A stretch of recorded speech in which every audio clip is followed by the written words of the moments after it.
எம்ஜிஆர் முதல் கமல் வரை முதல் தேர்தலில் நடிகர்கள் கட்சி பெற்ற வாக்கு சதவிகிதம் எவ்வளவு தெரியுமா?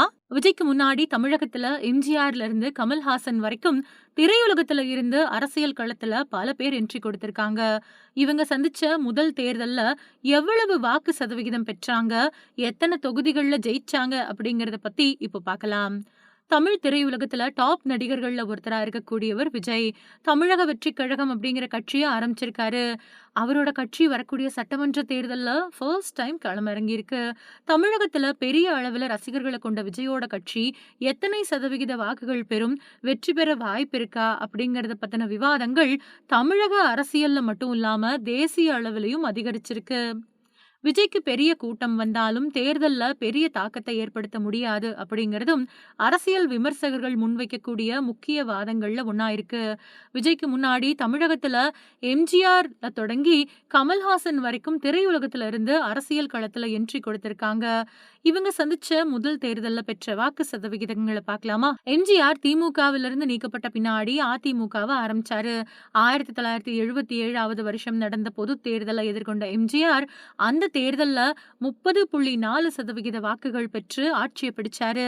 முதல் தேர்தல்லையே 51,94,876 வாக்குகள் பெற்று 130 தொகுதிகள்ல ஜெயிச்சாரு. 200 தொகுதிகள்ல அதிமுக போட்டியிட்ட நிலையில 130 தொகுதிகள்ல ஜெயிச்சது. தமிழகம் மாதிரியே ஆந்திராவில பிரபல நடிகராயிருந்த என்.டி. ராமாராவ் தெலுங்கு தேசம் அப்படிங்கிற கட்சியை ஆரம்பிச்சாரு. 1985வது வருஷத்துல பொது தேர்தல தெலுங்கு தேசம் கட்சி எதிர்கொண்டது. 250 தொகுதிகள்ல 202 தொகுதிகள்ல தெலுங்கு தேசம் கட்சி ஜெயிச்சது. 46.2% வாக்குகள் பெற்று முதல் தேர்தல்லையே ஆந்திர அரசியல்ல ரொம்ப பெரிய தாக்கத்தை ஏற்படுத்துச்சு. எம்ஜிஆருக்கு பின்னாடி அரசியல் கட்சி தொடங்கின பெரிய நடிகராய் இருந்தவர் சிவாஜி கணேசன். 1989 தேர்தல எம்ஜிஆரோட மனைவி வி.என். ஜானகி கூட இணைஞ்சு அதிமுக அணியோட இணைஞ்சு 50 தொகுதிகள்ல சிவாஜியோட தமிழக முன்னேற்ற முன்னணி போட்டியிட்டது. ஆனா இதுல சிவாஜி உட்பட அவரோட கட்சி படுதோல்வியை தான் சந்திச்சது. விஜயகாந்த் போன 2005வது வருஷம் தேமுதிகவை ஆரம்பிச்சாரு.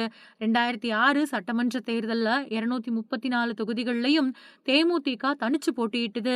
இதுல விஜயகாந்த் மட்டுமே வெற்றி பெற்றாரு. இதர எல்லா தொகுதிகள்லயும் தேமுதிக வேட்பாளர்கள் தோல்வி அடைஞ்சாங்க. 8.4% வாக்குகளை விஜயகாந்த் பெற்றாரு. நடிகர் சிரஞ்சீவி பிரஜாராஜ்யம் அப்படிங்கிற கட்சியை ஆரம்பிச்சாரு. இவரோட கட்சி 2009வது வருஷம் தன்னோட முதல் பொது தேர்தலை சந்திச்சது. 288 தொகுதிகள்ல போட்டியிட்ட சிரஞ்சீவி 18 இடங்கள்ல மட்டுமே வெற்றி பெற்றது அவரோட கட்சி. மொத்தமா 16.3% வாக்குகள் பெற்று அவரோட கட்சி ஜெயிச்சது. ஆனா அவரோட கட்சி நாளடைவுல கரைஞ்சே போச்சு.